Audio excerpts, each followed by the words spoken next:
Hello, everyone. Welcome to another cozy tale.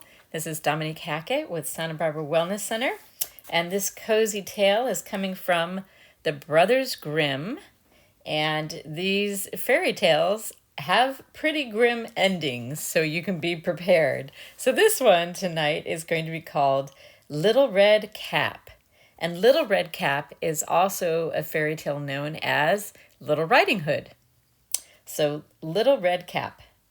Once upon a time, there was a dear little girl who was loved by everyone who looked at her, but most of all by her grandmother, and there was nothing that she would not have given to the child. Once she gave her a little cap of red velvet, a little cap of red velvet, which suited her so well that she would never wear anything else, and so she was always called Little Red Cap. One day her mother said to her, "Come, Little Red Cap, here is a piece of cake and a bottle of wine. Take them to your grandmother. She is ill and weak, and they will do her good. Set out before it gets hot, and when you are going, walk nicely and quietly, and do not run off the path, or you may fall and break the bottle, and then your grandmother would get nothing. And when you go into her room, don't forget to say, 'Good morning,' and don't peep into every corner before you do it." "I will take great care," said Little Red Cap to her mother, and she gave her hand on it. The grandmother lived out in the wood, half a league from the village, and just as Little Red Cap entered the wood, a wolf met her. Little Red Cap did not know what a wicked creature he was, and was not at all afraid of him. "Good day, Little Red Cap," he said. "Thank you kindly, Wolf." "Where do you go so early, Little Red Cap?" "To my grandmother's." "What have you got in your apron?" "Cake and wine. Yesterday was baking day, so poor sick grandmother is going to have something good to eat, and it will make her stronger." "Where does your grandmother live, Little Red Cap?" "A good quarter of a league further on in the wood. Her house stands under 3 large oaks. The nut trees are just below. You surely must know it," replied Little Red Cap. Now the wolf thought to himself, "What a tender young creature! What a nice plump mouthful! She will be better to eat than the old woman. I must act crassfully so that I might catch them both." And so he walked for a short time by the side of Little Red Cap, and then said, "See, Little Red Cap, how pretty the flowers are here and there. Why do you not look around? I believe, too, that you do not hear how sweetly the birds are singing. You walk gravely along as though you were going to school, while everything else around here in the woods is merry."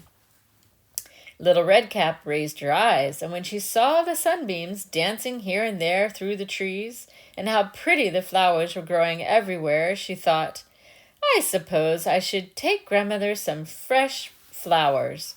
That would be really something that would please her, too." And in those days, you'd call a whole bunch of flowers all together, you'd call it a nosegay. It was a bunch of flowers that you could hold under your nose, and it would smell beautiful. "It is so early in the day that I shall still get there in good time." And so Little Red Cap ran from the path into the woods to look for flowers. Uh-oh, she's not doing what her mother told her to do, huh?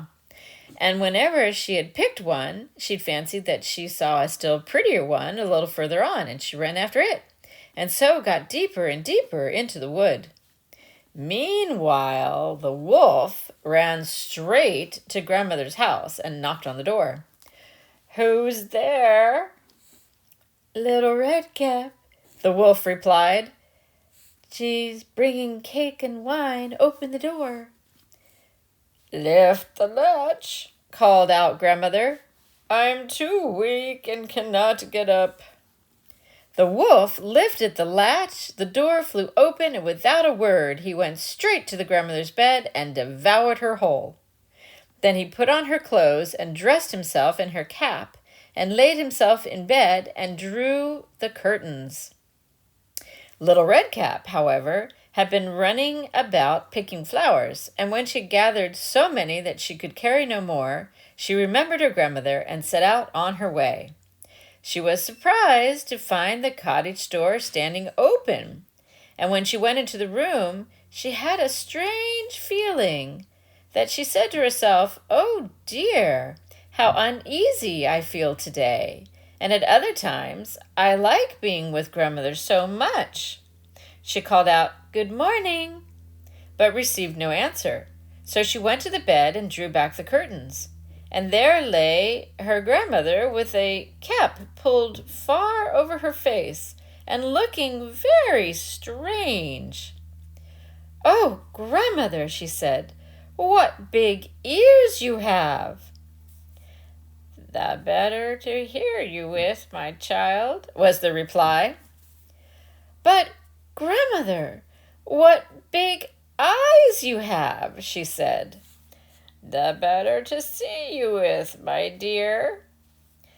"But, grandmother, what big hands you have." "The better to hug you with." "Oh, but, grandmother, what a big, terrible, big mouth you have." "The better to eat you with." And scarcely had the wolf said this than the wolf bounded out of the bed and swallowed up Little Red Cap. When the wolf was appeased of his appetite, he laid down again in the bed and fell asleep and began to snore.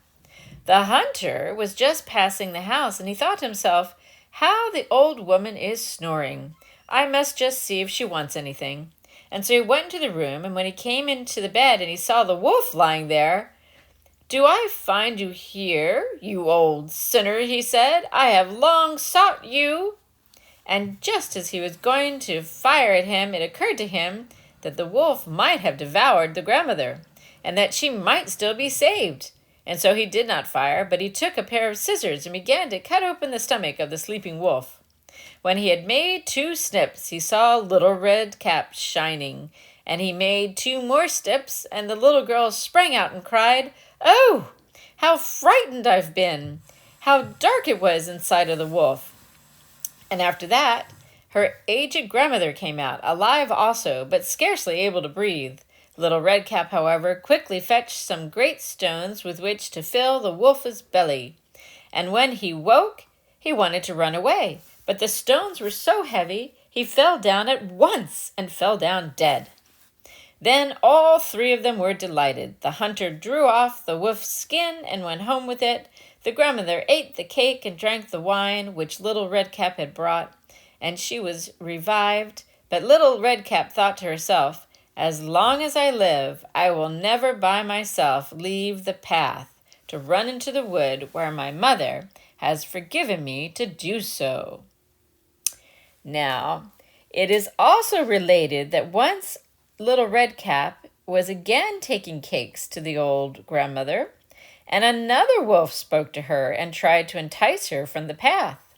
Little Red Cap, however, was on her guard and went straight forward on her way and told her grandmother that she had met the wolf, and that the wolf had said good morning to her, but it was such a wicked look in his eye that if they had not been on a public road, she was certain that the wolf would have eaten her up. "Well," said the grandmother, "we will shut the door, that he may not come in." Soon afterwards, the evil wolf knocked and cried, "Open the door, grandmother. I'm Little Red Cap, and I'm fetching you some cakes." But they did not speak or open the door. So the gray beard stole twice and thrice round the house, and at last jumped on the roof, intending to wait until Little Red Cap went home in the evening, and then to steal her and devour her in the darkness. But the grandmother saw that this was his thoughts, and in front of the house there was a great stone.